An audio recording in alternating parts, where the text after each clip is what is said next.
Ramadan tiba, Ramadan tiba. Bismillahirrahmanirrahim. Assalamualaikum warahmatullahi wabarakatuh.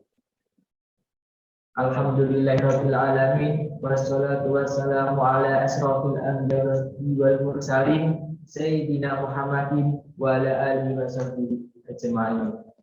Rabbi shrah li sadri wa yassir li amri wahlul 'uqdatam min lisani yafqahu qawli. Amma ba'du.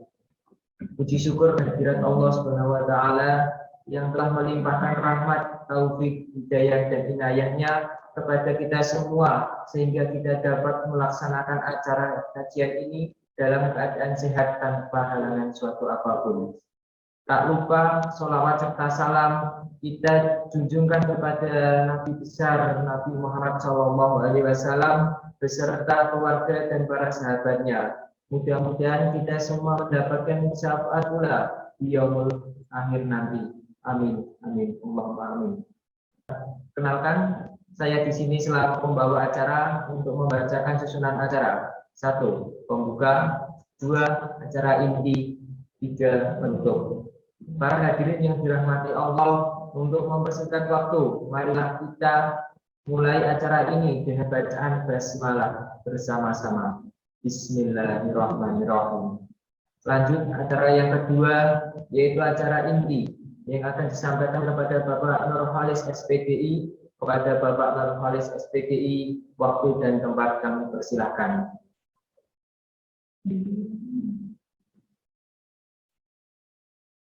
Bismillahirrahmanirrahim. Assalamualaikum warahmatullahi wabarakatuh. Alhamdulillahirabbil alamin. Alladzi qad alafa baina qulubina wa asbahna bi ni'mati ikhwana. Asyhadu an la ilaha illallah wa asyhadu anna Muhammadan abduhu wa rasuluh la nabiyya ba'dahu. Allahumma shalli wa sallim wa barik ala sayyidina Muhammad sayyidina wa maulana Muhammadin wa ala alihi wa ashabihi ajma'in. Amma ba'du. Anak sekalian yang dirahmati oleh Allah, alhamdulillah pada hari ini kita berkesempatan untuk bermuajahah, bertemu kembali, tapi dalam acara yang berbeda. Kali ini kita masuk pada kajian online Ramadan, di mana acara ini merupakan salah satu dari rangkaian kegiatan OSIS SMK Islam Kudus dalam rangka mengisi bulan Ramadan dengan kegiatan-kegiatan yang positif dan bermanfaat. Mudah-mudahan pertemuan kita yang mungkin tidak lama akan bermanfaat dan membawa kita lebih dekat lagi kepada Allah Subhanahu wa taala. Baik, anak sekalian, tentu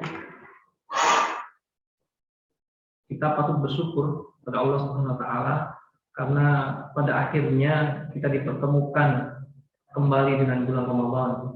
Dan pada hari ini kita sudah masuk di 10 pekan yang kedua. Terasa gitu ya, bahwa Ramadan ini sudah berlalu setengah lebih. Dan semoga kita mampu memanfaatkan bulan Ramadan ini dengan sebaik-baiknya. Oke, anak sekalian, berbicara tentang bulan Ramadan, yang akan kita kupas adalah kaitannya dengan bagaimana kita bisa sukses melewati Ramadan ini,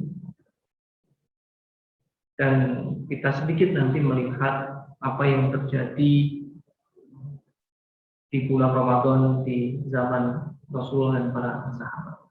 Sebelumnya akan saya tampilkan materi yang akan kita kaji pada pagi hari ini.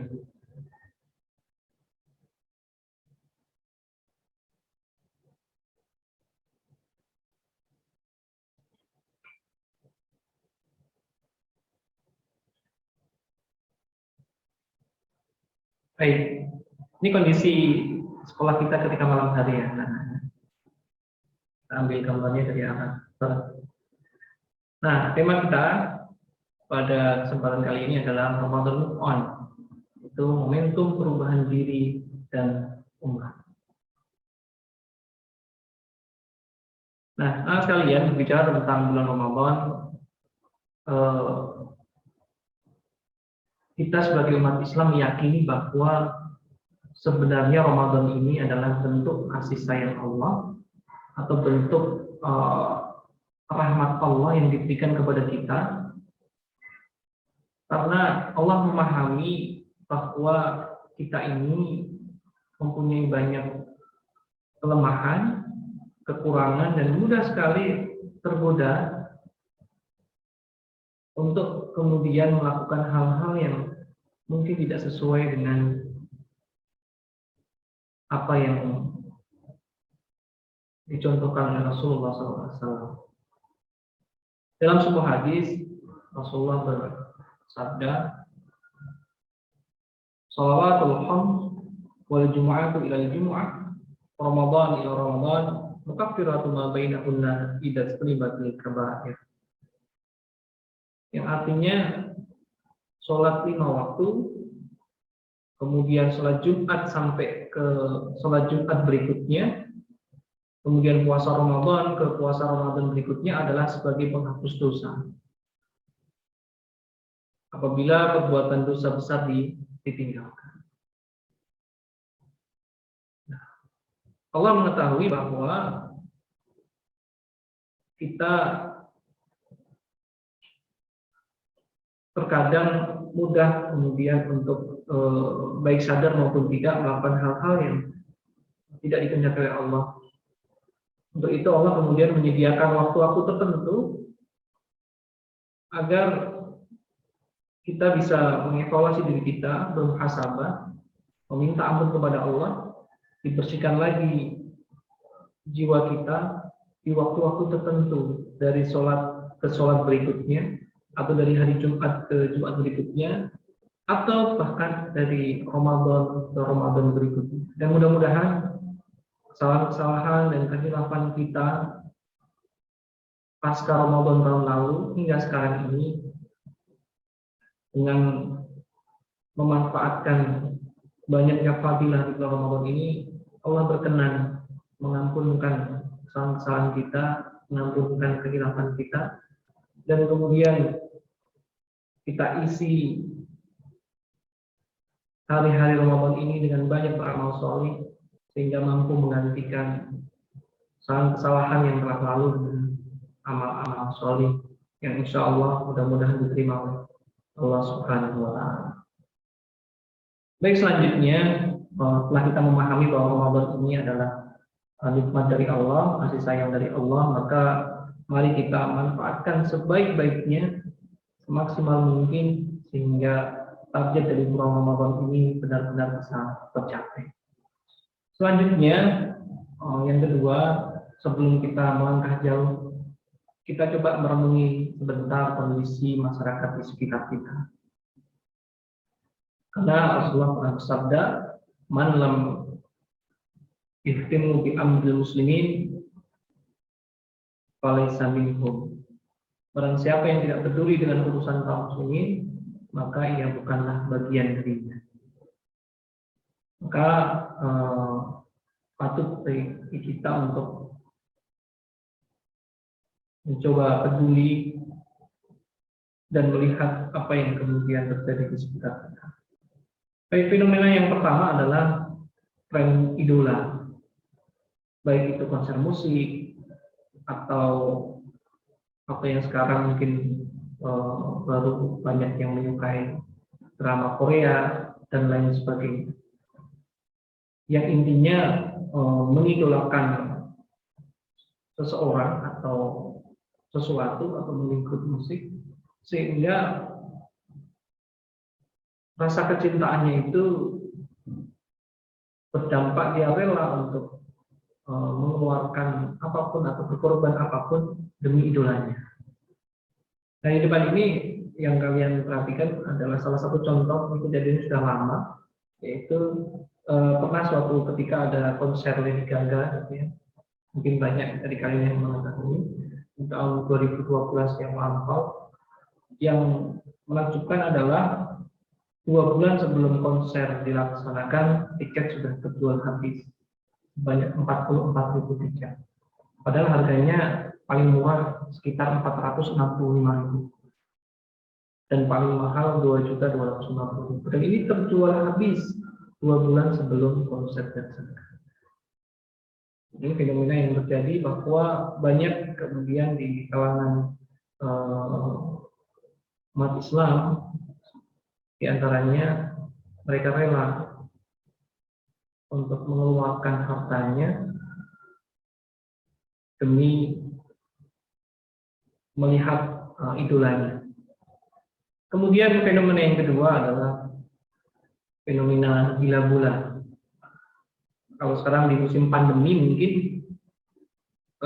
tidak ada penontonnya kalau kemudian kita melihat di televisi. Tetapi yang menjadi poinnya adalah ketika ada pertandingan bola yang kita sukai, kenapa entah tiba-tiba kita mudah saja bangun, padahal terkadang waktu pertandingannya di tengah malam atau dini hari. Kita dengan mudahnya, dengan bersemangatnya, dengan bersungguh-sungguh menyiapkan segala sesuatunya agar bisa bangun, agar bisa menikmati pertandingan dengan baik. Tetapi kita agak kerepotan, bahkan begitu berat ketika harus bangun untuk melaksanakan misalkan sholat tahajud. Padahal mungkin di waktunya hampir bersamaan. Pertanyaannya, memang nggak boleh Pak melihat bola? Tentu boleh. Bahkan lebih bagus lagi kalau ikut main untuk menguatkan jasmani kita. Kan tetapi kecintaan kita atau kesukaan kita pada sesuatu jangan sampai kemudian mengalahkan kecintaan kita kepada Allah Subhanahu wa taala. Jadi kalaupun mau nonton bola silakan bangun, persiapkan apa yang diperlukan, tapi sebelum melihat mungkin bisa sholat lebih dahulu. Sehingga kita tetap mengagungkan Allah dan kita tetap bisa menikmati apa yang kemudian menjadi hobi kita. Nah, setelah suatu ketika yang digambarnya ketika champion sampai ditonton 300 juta orang, dan rata-rata digambar itu para pemuda. Dan alhamdulillah pada Ramadan kali ini kita dididik oleh Allah untuk bisa bangun sebelum subuh. Ada yang 1 jam sebelum subuh, ada yang 30 menit, bahkan ada mungkin yang 1,5 jam sebelum subuh. Kita alhamdulillah beberapa hari ini sudah terbiasa bangun untuk melaksanakan sahur. Mudah-mudahan setelah Ramadan kebiasaan bangun pagi ini tetap bisa kita istiqomahkan. Baik, anak sekalian, fenomena yang ketiga ini yang menarik, yaitu seorang pria warga Cina mengembuskan nafas terakhirnya setelah bermain game 3 hari berturut-turut tanpa henti. Bisa, sangat mungkin bisa. Ya, ketika orang itu mungkin karena faktor penasaran atau mungkin faktor intensi tertentu, dia kemudian lupa segala-galanya sampai 3 hari berturut-turut, mungkin bisa jadi dia sampai melupakan makan dan minum, sehingga mengakibatkan mungkin tubuhnya juga kelelahan. Naudzubillah, hanya gara-gara game 3 hari berturut-turut dapat menghilangkan nyawa.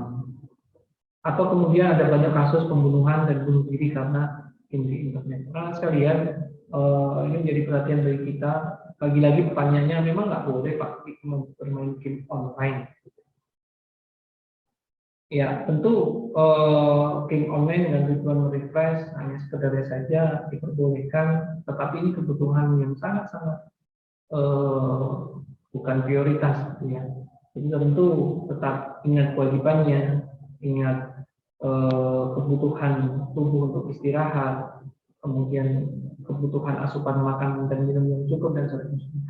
Sehingga sesuatu yang Kalau kita diri yang mendolimi diri sendiri, maka dilarang Allah. Kita mendolimi orang lain saja tidak boleh, apalagi kemudian kita mendolimi diri sendiri. Itu dalam Islam juga. Kemudian ada fenomena yang lain, yaitu penyalahgunaan internet. Dalam sebuah penelitian, ada 78% pelajar yang datang ke internet itu atau ke warnet itu untuk mengakses situs-situs porno. Ini penelitian ini dilakukan pada waktu masih jarang ada gadget ya, masih menggunakan warnet. Nah sekarang gadget sudah ada di tangan, bahkan karena pandemi ini sehingga ada tuntutan untuk pembelajaran melalui gadget, sehingga hampir setiap anak mempunyai gadget di rumahnya masing-masing. Dan kita bisa membayangkan ketika dulu harus datang ke warnet, ini sekarang di rumah pun kemudian akses itu bisa dilakukan. Ya, alhamdulillah, mudah-mudahan kita terhindar dari godaan-godaan seperti ini. Kemudian yang selanjutnya adalah ada generasi yang coba-coba, di mana kalian perhatikan gambar tersebut, ada seorang perempuan berhijab, dia penasaran mungkin dengan rokoknya, kemudian dia mencoba-coba. Bahkan dalam penelitian 3 dari 10 pelajar di Indonesia pernah merokok sebelum usia 10 tahun. 34,58% pelajar tingkat SLTA perokok aktif. Jika kemudian di usia segitu sudah menjadi perokok aktif, gimana kondisi paru-parunya dan organ yang lainnya ketika dewasa atau tua nanti? Dan tentu ini juga akan merugikan orang lain bagi perokok pasif. Alhamdulillah. Kalau zaman dulu mungkin seusia SMA orang merokok sudah menjadi aib, sudah menjadi suatu kenakalan yang harus ditindak. Tapi sekarang tidak hanya anak SMA, SMK, anak SMP, bahkan anak-anak SD sudah kemudian mencoba-coba, utamanya di dalam masa rokok. Ada juga yang mencoba-coba meminum minuman keras. Ada yang mencoba-coba yang punya uang menggunakan narkoba dan seterusnya. Ya, inilah fenomena yang terjadi di negara kita. Kemudian ada gelombang ikhtilaf dan syahwat. Semoga seluruh siswa-siswa SMK Islam Kudus ini tidak meniru ya gambar yang ada di depan, ya, merayakan lulusannya dengan seperti itu, padahal bisa lulus, bisa melalui ujian, bisa menyelesaikan semuanya ini karena Allah, karena doa orang tua kita. Tetapi setelah diberikan, kemudian lulusan itu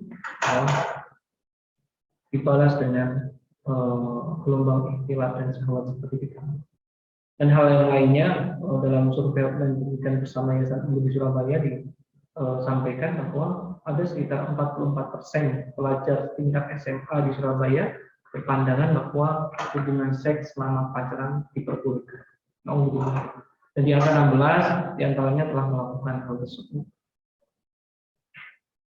Semoga seluruh siswa-siswa SMK Islam terhindar dari hal-hal yang demikian. Dan tambah satu lagi, sebuah berita yang menyampaikan cinta ditolak murid SD maupun SD.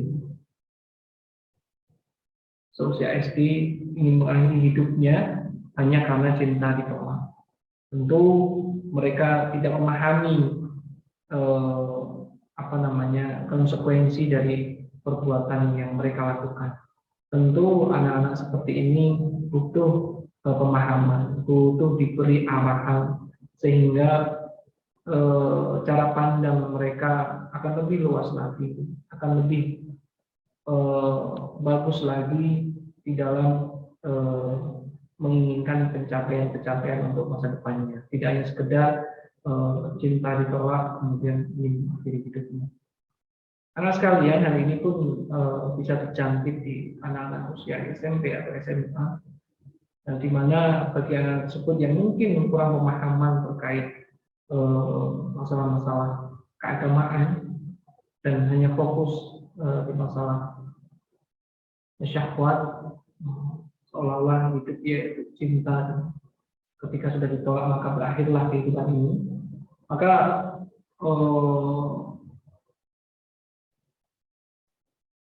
banyak hal yang kemudian harus dibaca lagi, digali lagi, sehingga kita tidak mempunyai pandangan yang rapuh dan sempit seperti itu. Ya, sekalian, pertanyaannya adalah, mungkinkah kemudian Ramadan mampu mengubah itu semua? Ya, kalau kemudian Ramadan ini adalah kasih sayang Allah untuk sebagai sarana kita membersihkan kesalahan-kesalahan kita dan memperbaiki kualitas diri kita untuk di hadapan Allah, maka sangat mungkin Ramadan ini akan mengubah itu semua. Ya, karena Ramadan ini juga bisa menjadi bulan pembuktian cinta. Ya, kita tunduk, karena ketundukan itu adalah cinta. Kita melakukan banyak kebaikan, karena kebaikan itu adalah cinta. Dan kita mendermakan harta kita atau tenaga kita kepada hal-hal yang baik, dan derma itu adalah cinta. Dan menata hati, ya, menata pikiran itu adalah cinta juga. Sehingga barang siapa yang kemudian mengaku cinta kepada Allah dan Rasul-Nya, maka saat inilah, di bulan Ramadan inilah, mari kita bersama-sama membuktikan cinta itu dengan tunduk pada perintah Allah, melaksanakan yang diperintahkan dan menjauhi yang dilarang, kemudian menyibukkan diri dengan melakukan kebaikan-kebaikan dan mendermakan harta dan tenaganya, serta berusaha sedemikian rupa untuk menata diri dan hati kita.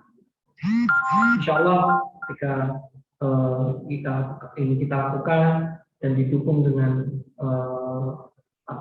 dukungan dari keluarga dan dari teman-teman, insya Allah Ramadan ini bisa menjadi momentum perubahan dari kesalahan-kesalahan yang sudah dilaksanakan. Kemudian anak-anakku sekalian, kita juga bisa melihat bagaimana Ramadan zaman Rasulullah dan para sahabat. Dan ternyata ketika kita membuka lembaran-lembaran sejarah, ternyata Ramadan ini dipenuhi dengan sejarah perjuangan, bahkan sejarah kemenangan.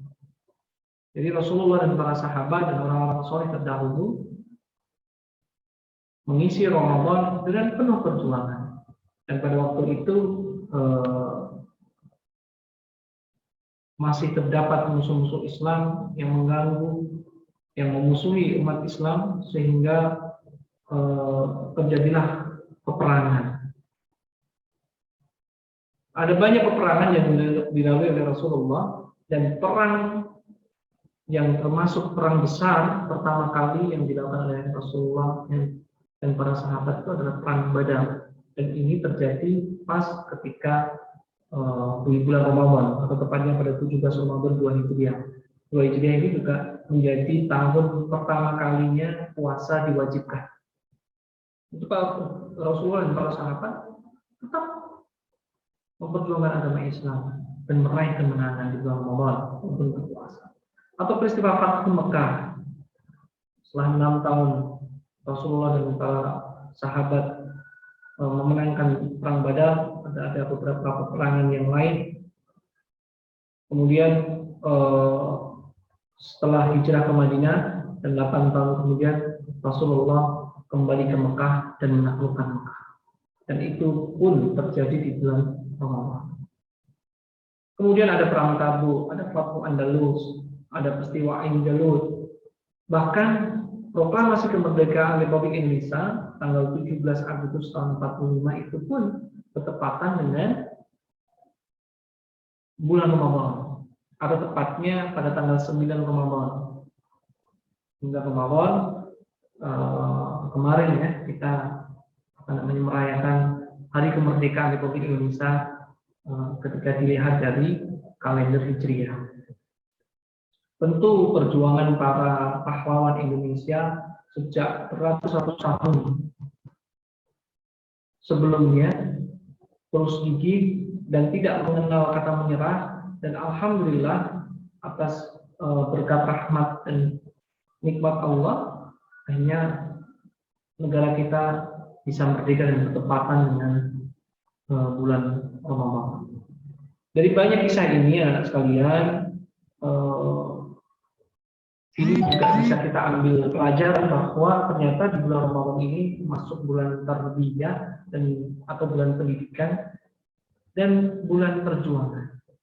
Kalau para sahabat dan Rasulullah melawan musuh-musuh Islam, kita sekarang ini di hadapan kita tentu yang lebih kita prioritaskan untuk kita lawan adalah ya, diri kita yang ada hawa nafsu yang tidak baik. Kita lawan. Dan mudah-mudahan lewat spirit yang membaca sejarah terdahulu, perjuangan yang heroik pada zaman Rasulullah dan para sahabat, ini akan memberikan semangat bagi kita untuk terus menaklukkan Ramadan pada tahun ini. Syekh Yusuf Qaradawi menanyakan, mengapa Ramadan tidak membangkitkan umat sebagaimana Ramadan terdahulu? Zaman dulu banyak kemenangan bisa diraih, tapi sekarang kenapa umat tidak bisa bangkit? Ekonominya, pendidikannya dan lain sebagainya. Nah, mudah-mudahan bukan karena faktor siang ketika puasa menjadi ajang malas-malasan, tidur sepanjang waktu, bangun kemudian tidur lagi hingga maghrib tiba. Kemudian ketika maghrib tiba, malam menjadi ajang makan-makan. Karena sehari sudah tidur, maka menjadi susah untuk tidur di malam hari, akhirnya begadang. Karena begadang, maka besok paginya ngantuk. Dan akan butuh waktu yang lebih panjang untuk istirahat di pagi dan siang hari. Sampai berbuka, kemudian berbuka, makan-makan, dan tidak bisa tidur, begadang. Seperti itu terus. Yang mudah-mudahan kita terhindar dari hal-hal yang seperti ini. Karena aku sekalian, melihat dua fenomena di atas, kita bisa simpulkan bahwa mari kita memanfaatkan momentum Ramadan yang istimewa ini untuk betul-betul dapat merubah diri kita menjadi lebih baik. Salah satu caranya adalah mari kita sambut Ramadan ini dengan gembira. Ya, buang hal-hal yang kemudian menjadi nggak boleh makan sewaktu-waktu, nggak boleh minum sewaktu-waktu. Tapi coba kemudian kita perhatikan bagaimana para sahabat menyambut Ramadan. Diriwayatkan dalam Ibnu Ma'arif bahwa para sahabat itu 6 bulan sebelum datang Ramadan berdoa kepada Allah agar dapat berjumpa dengan bulan Ramadan. Dan 6 bulan sisanya mereka gunakan untuk berdoa juga kepada Allah agar amal ibadahnya diterima oleh Allah Subhanahu wa taala. Kita bisa membayangkan ya, 6 bulan sudah mempersiapkan diri untuk menyambut, dan sisa 6 bulannya untuk meminta kepada Allah agar diterima amal ibadah. Ini menandakan para sahabat begitu gembira menyambut bulan Ramadan. Nah, bagaimana dengan kita? Biasa saja, atau berat, atau bahagia? Oh, saya bahagia, Pak, karena bisa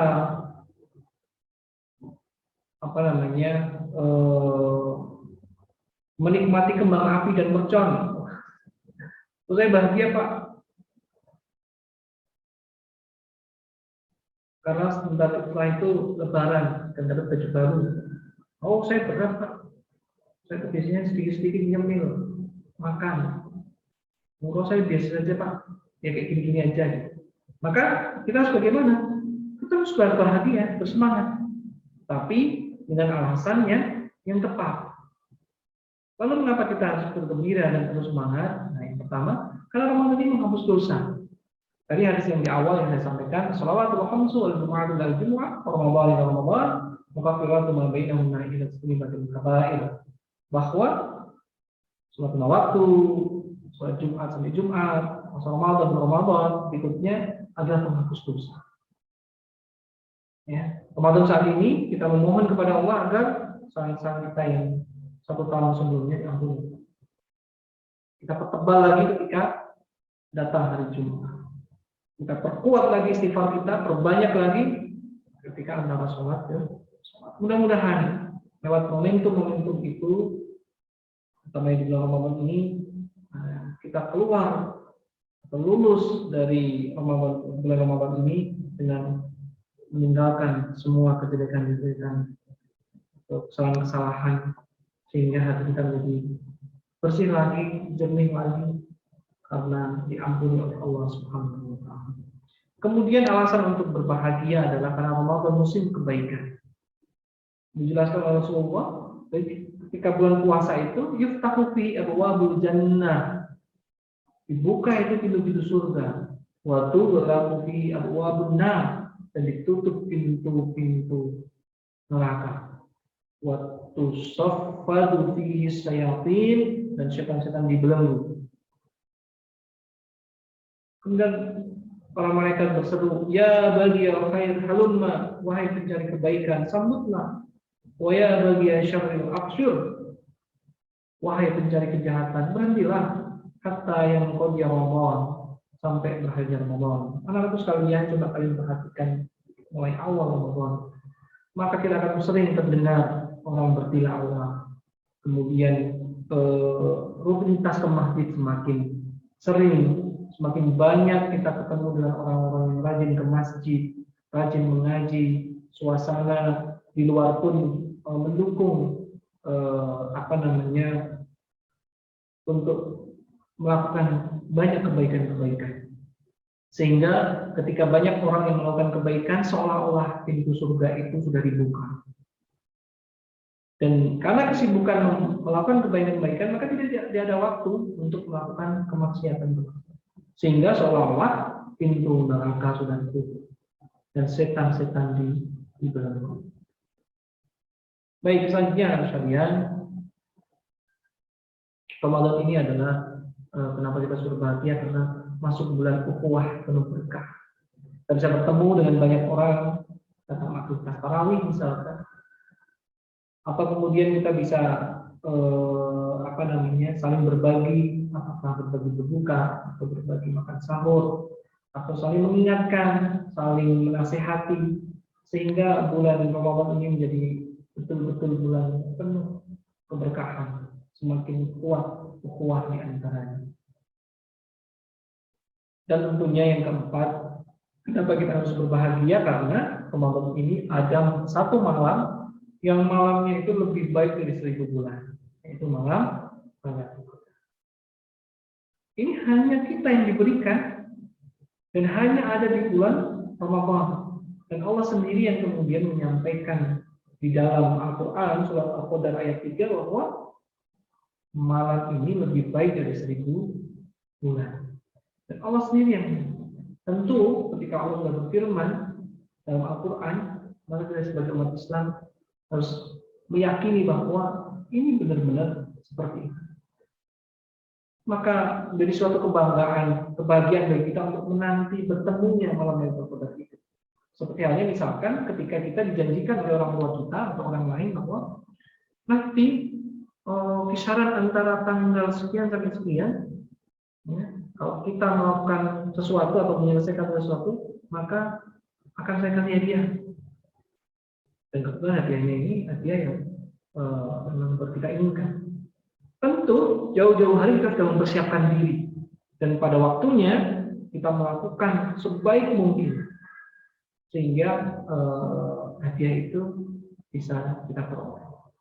Itu pun sama ketika ditunjukkan bahwa malam itu lebih baik dari 1000 bukan 1000 hari, 1000 bulan. Maka kita sebagai umat Islam, ya, tentunya sangat wajar kemudian harus bersiap-siap untuk menyambut dan berbahagia karena Allah memberikan kesempatan ini hanya 1 malam dalam 1 tahun atau dalam 1 bulan selama bulan Ramadan. Lalu sekalian, maka kita sampailah kepada langkah sukses menaklukkan Ramadan. Kita tahu bahwa Ramadan ini adalah big sale, semua dilipat gandakan. Allah membuka lebar transaksi kepada Allah. Ya, apapun amal soleh yang dilakukan akan dilipat gandakan pahala. Dan Ramadan ini sedikit, ya hanya datang setahun sekali, dan bisa jadi tahun depan seseorang itu akan ketemu dengan Ramadan lagi, tapi dalam bentuk yang berbeda. Apakah fisiknya menjadi lemah? Apakah pada waktu itu banyak orang-orang yang dicintai sudah tidak ada? Sehingga kalau sekarang ini kita sudah ada di bulan Ramadan dalam kondisi tubuh yang sehat, ya, di sekeliling kita ada orang-orang yang kita cintai, maka ya mari kita syukuri dengan memaksimalkan amalan di bulan Ramadan ini sehingga Allah betul-betul menyayangi kita. Atau maksimalkan ibadah kepada Allah Subhanahu wa taala. Baik, sekalian, gagal atau sukses di Ramadan ini, hati-hati karena Rasulullah SAW bersabda, betapa banyak orang yang berpuasa tapi dia tidak mendapatkan pahala apa-apa dari puasanya kecuali hanya lapar. Dan betapa banyak orang yang sholat malam, sholat tarawih tapi tidak mendapatkan apa-apa selain bertanya. Alhamdulillah, tentu kita nggak akan kita berharap mudah-mudahan puasa kita diterima oleh Allah dan kita dijauhkan dari hal-hal yang dapat merusak hal. Baik, ada 5 langkah sukses untuk melakukan Ramadan, menaklukkan Ramadan. Barangkali 5 hal ini bisa membantu kita semua agar Ramadan kita menjadi sukses. Yang pertama adalah menghayati niatan puasa dan hikmahnya. Apa sebenarnya tujuan Allah memerintahkan kita untuk puasa? Apa sebenarnya targetnya? Apa sebenarnya hikmahnya? Nah, pelajaran-pelajaran itu yang mulai digali. Kenapa nggak boleh makan mulai dari pagi sampai maghrib? Oh, barangkali kita diminta untuk bagaimana merasakan kondisi orang yang susah makan. Dan masih banyak lagi hal-hal yang perlu kita gali di dalam menghayati niatan puasa dan hikmah. Yang kedua adalah memahami fikih puasa. Yang ketiga, menjaga puasa kita agar tidak rusak atau tidak sia-sia. Kemudian yang keempat, kita hiasi puasa kita. Kita hiasi dengan amalan-amalan yang mempercantik bulan Ramadan. Dan yang terakhir adalah istiqomah selama dan setelah Ramadan. Lalu sekalian, dalam menghayati isi puasa, maka yang harus kita pahami adalah puasa itu perisai pelindung. Jadi seolah-olah ketika kita sedang berpuasa, kita sedang mempertebal perisai kita. Tujuannya apa? Agar kita tidak mudah tergoda oleh bisikan-bisikan setan. Baik, yang kedua adalah ada 2 kebahagiaan bagi mereka yang berpuasa. Pertama adalah orang yang pada waktu berbuka. Nggak ada ceritanya orang berbuka itu menjadi sedih. Ya Allah, kenapa sudah waktu buka tiba? Kenapa nanti nggak ada? Pasti setiap orang yang berpuasa dia akan merindukan datangnya waktu berbuka. Dan satu kebahagiaan lagi yaitu ketika bertemu dengan Allah Subhanahu wa taala. Jadi sejajar ya, kebahagiaan bertemu dengan Allah dan kebahagiaan di waktu berbuka puasa. Nah, yang ketiga adalah bebas bau mulut di sisi Allah. Ya, Allah lebih mencintai bau mulut orang yang berpuasa dibandingkan dengan orang yang mungkin mulutnya tidak bau, tetapi dia tidak berpuasa atau tidak menjalankan apa yang menjadi kewajibannya. Tentu Allah lebih mencintai orang-orang yang rela berpuasa, dan Allah menggambarkan bahwa bau mulutnya saja dicintai Allah seperti minyak kasturi.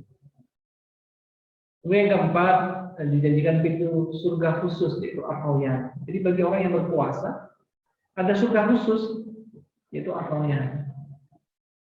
Ini khusus untuk orang yang berpuasa. Ini jadi bisa jadi motivasi kita ya untuk penghayatan agar kita memaksimalkan betul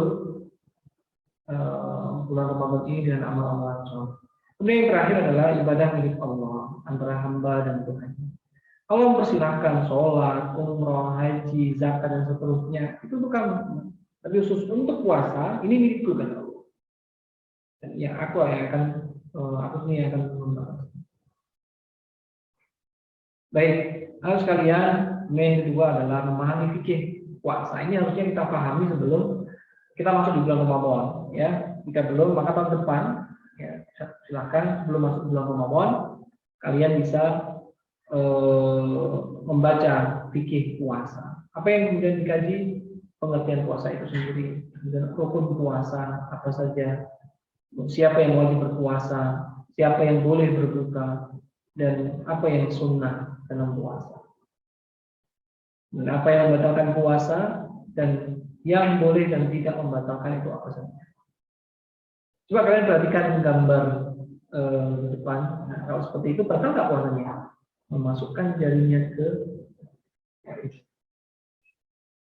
ya, kalau kalian kemudian membaca fikih puasa maka kalian akan memahami hal itu dan yang sejenisnya. Baik, selanjutnya adalah menjaga puasa kita. Dengan cara apa? Satu, kita jaga puasa kita dengan menunaikan sunnah-sunnahnya. Anak sekalian, mulai sekarang kita coba tetap melakukan sholat di masjid atau sholat di rumah. Maka sempatkan kita untuk melakukan sholat sunnah, apakah qobliyah atau ba'diyah. Ya, karena ini dapat mampu menjaga puasa kita. Selanjutnya, menjaga dari hal-hal yang merusak pahala dan hikmah. Baik, sekalian, selanjutnya setelah menjaga, kita hias Ramadan kita. Kita hias. Dengan apa kita menghias Ramadan kita? Dan untuk apa sebenarnya? Mau lebaran ya, bukan? Agar kemudian Ramadan yang indah ini, Ramadan yang merupakan kasih sayang Allah ini, ya, kita lalui dengan sesuatu yang indah, ya, dan kita hiasi Ramadan ini dengan hal-hal yang seperti apa contohnya? Yang pertama adalah kita hiasi dengan sholat tarawih. Rasulullah bersabda, "Man qama Ramadhana imanan wa ihtisaban, ghufira lahu ma taqaddama min dhanbihi." Siapa yang melakukan qiyam Ramadan dengan iman dan harapan, maka Allah akan mengampuni dosa-dosa yang terdahulu. Kita hiasi dengan sholat tarawih, habis isya dilanjut dengan sholat ba'diyah 2 rakaat, kemudian baru melaksanakan sholat tarawih. Kemudian juga sekaligus ditambah dengan zikir. Atau kalau kemudian mengambil sepertiga malam juga diperbolehkan. Dan mudah-mudahan niat kita untuk merutinkan sholat tarawih itu ya menjadi alasan diampuninya dosa-dosa kita. Selanjutnya kita hiasi Ramadan ini dengan tilawah dan tadarus Quran. Bahkan Rasulullah SAW setiap Ramadan itu didatangi oleh malaikat Jibril.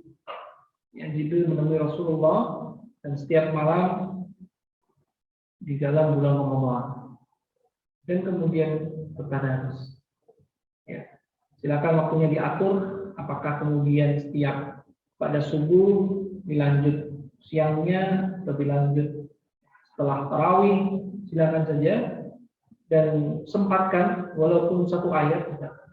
Jika sangat kelelahan dan ingin istirahat, upayakan ketika sebelum istirahat lafalkan atau tilawah, membaca ayat-ayat suci Al-Quran.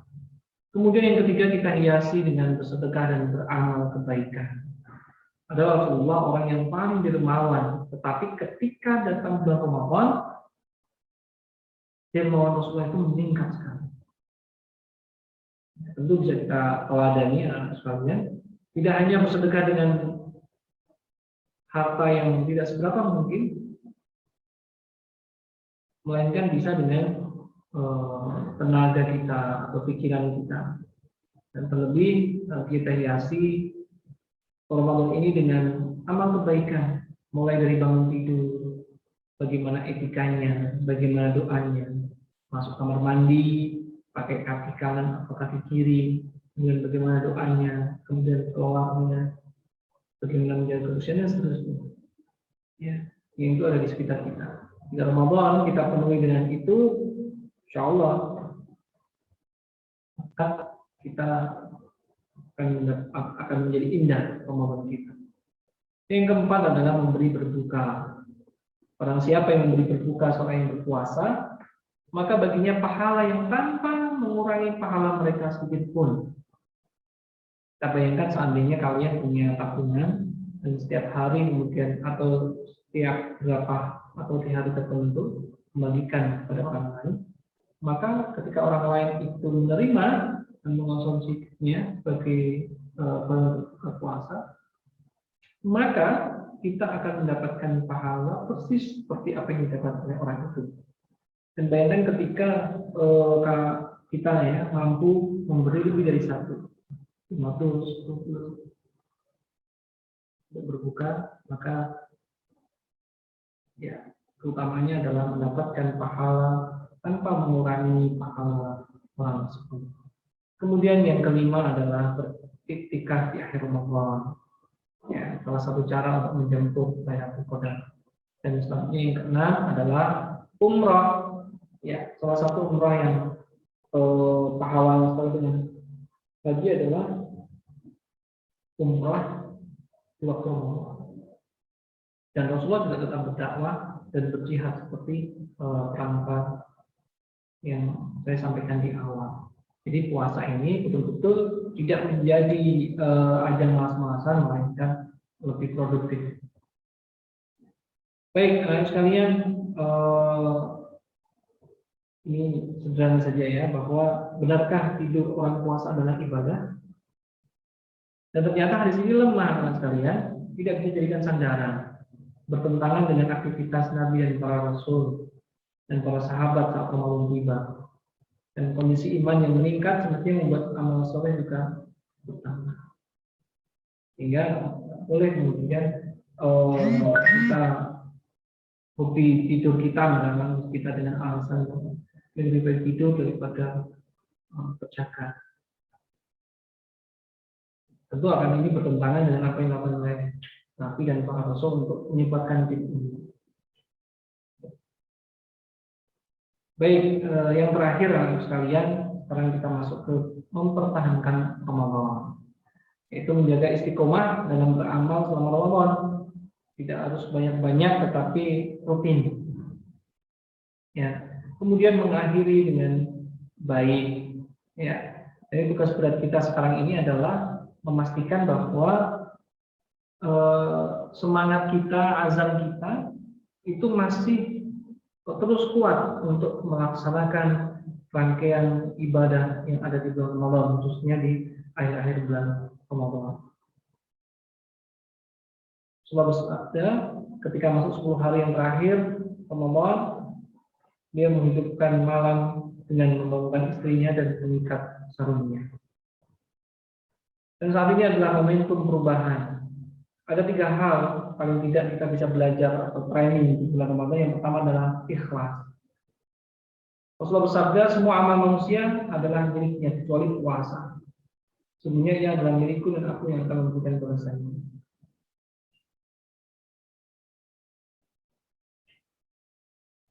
Jadi Ramadan bisa kemudian menjadi training ikhlas.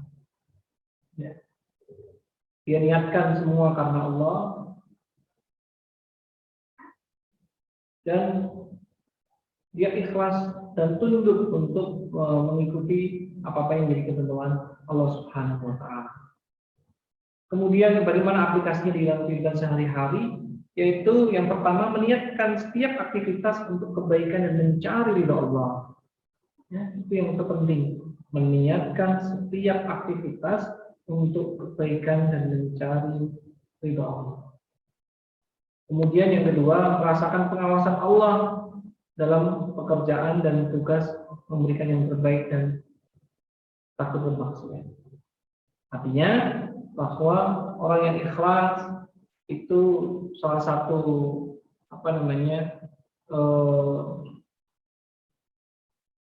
dampaknya adalah dia akan merasa diawasi oleh Allah Subhanahu wa taala, sehingga tingkah lakunya dan tutur katanya ini lebih berhati-hati. Itu halnya kita datang dalam sebuah ruangan, tiba-tiba di situ ada banyak CCTV-nya, maka yang kita lakukan bukan yang lebih hati-hati, kita mengatur cara kita berbicara dan bersikap. Begitupun ketika seorang yang meyakini bahwa selalu diawasi oleh Allah, maka semuanya akan dilakukan dengan lebih hati-hati. Kemudian yang kedua adalah training tentang ihsan. Ihsan itu adalah menyelesaikan semuanya dengan baik, dengan profesional, dengan sebaik mungkin. Ihsan dari kata hasan. Atau ada juga yang mengatakan ihsan itu adalah ketika beribadah seolah-olah kita melihat Allah, dan kalau Allah tidak melihat maka yakinlah bahwa Allah melihat kita. Nah, seorang muslim dalam menyelesaikan pekerjaannya memang harus dilaksanakan dengan ihsan, dengan baik, dengan profesional, dengan penuh perhitungan.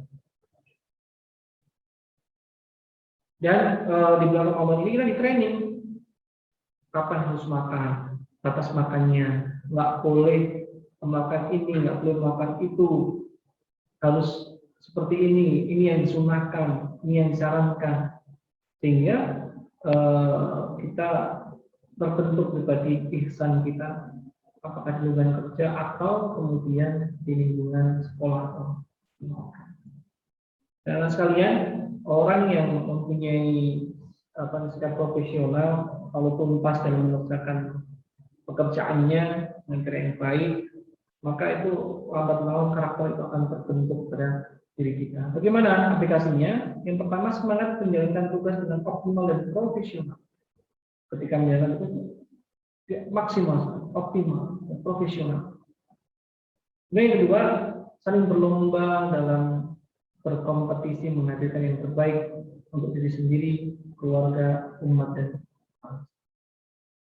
baik. Yang terakhir adalah Ramadan training istiqomah. Dalam sebuah riwayat Nabi SAW ketika masuk sebuah yang terakhir, dia menghidupkan malam, membangunkan istrinya dan mengikat serunya. Diajak istrinya untuk istiqomah. Dan bayangkan bagaimana aplikasi istiqomahnya. Satu, semangat bekerja keras tanpa malas. Kita lakuin aja. Kalau itu baik, insya Allah akan mendapat kebaikan dari Allah Subhanahu wa taala. Mengoptimalkan potensi dengan baik dan terarah menuju finishing tools yang husnul khatimah. Ini dilakukan dengan cara yang profesional, kemudian dia pegang teguh pada prinsip-prinsip itu, dan dia ikhlas, dia niatkan karena Allah, maka yang terjadi adalah sebuah kedahsyatan. Dahsyat sekali ketika ada orang yang ikhlas, ya, kemudian melakukan pekerjaan dengan baik atau ihsan, dan dia beristiqomah, istiqomah di sana. Maka ketika kita aplikasikan dalam kehidupan sehari-hari, saya yakin insya Allah akan berdampak positif bagi diri kita maupun di sekeliling kita. Baik, semoga Allah memudahkan kita untuk menaklukkan bulan Ramadan ini pada tahun ini 1442 Hijriah, dan mudah-mudahan di sisa Ramadan ini dan setelah kalian mengikuti materi yang ada akan terbuka wawasannya, akan kemudian lebih menikmati Ramadan, karena belum tentu tahun depan kita bisa bertemu dengan Ramadan lagi. Ya, demikian yang sedikit saya sampaikan. Kurang lebihnya mohon maaf. Saya akhiri. Assalamualaikum warahmatullahi wabarakatuh.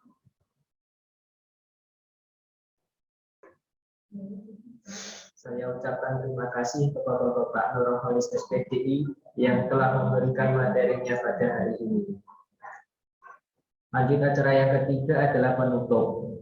Namun sebelum kita tutup, kajian pada sore hari ini. Kami ucapkan terima kasih kepada Bapak Nurhalis SPDI yang telah memberikan materinya pada kesempatan hari ini. Tidak lupa ucap terima kasih kepada Bapak Ibu serta teman-teman semua yang telah meluangkan waktunya untuk hadir pada kajian pada hari ini. Saya di sini sebagai pembawa acara meminta maaf apabila ada kesalahan kata yang kurang berkenan di hati, jika ada kebenaran datangnya dari Allah Subhanahu wa taala, dan jika ada kesalahan datangnya dari diri saya sendiri. Kurang lebihnya mohon maaf. Marilah kita tutup kajian ini dengan bacaan hamdalah bersama-sama. Alhamdulillahirabbil alamin. Wabillahi taufiq wal hidayah. Wassalamualaikum warahmatullahi wabarakatuh.